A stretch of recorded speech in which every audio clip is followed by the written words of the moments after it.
but he's making age excuses for a 17-year-old who was convicted for repeatedly raping and assaulting a 4 and 9-year-old child over the course of 2 years. Is that what I did, or did I just scrutinize your trash-ass ability to give factual commentary on the situation in question? You said...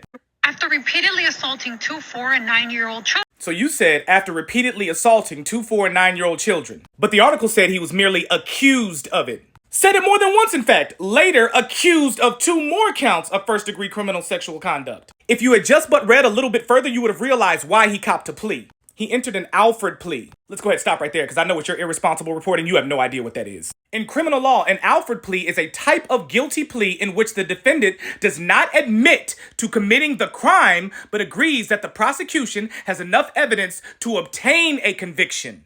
In other words, for the sake and purpose of the court, so we can get on with this, I'll admit a plea of guilt, but I am not admitting to actually committing that crime. The judicial system is full of formalities. In other words, you have to make a plea when you go to court. You have to do that with a speeding ticket.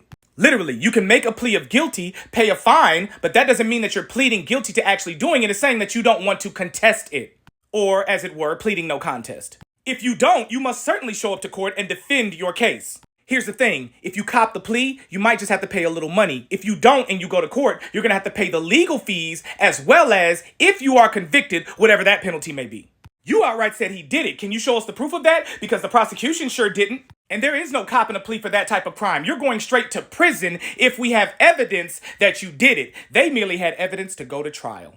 Remember Jared Fogle, the man that claimed he lost all that weight eating Subway? Yeah, well, Jared Fogle is an American former spokesman for Subway restaurants. Fogle appeared in Subway's advertising campaigns from 2000 to 2015 until an FBI investigation led to him being convicted of child sex tourism and possessing child you-know-what. Fogle, of Subway fame, agreed to a plea deal with 5 to 12.5 years prison time. He got almost 16 years. If he had not taken that plea deal, he would have gotten exponentially longer than that. But here's the difference between the two, at least to our knowledge thus far. They actually found child sexual content in Jared Fogle's possession. What were the evidence that the police had on this 17-year-old that you're claiming did it? I'll wait on that all day.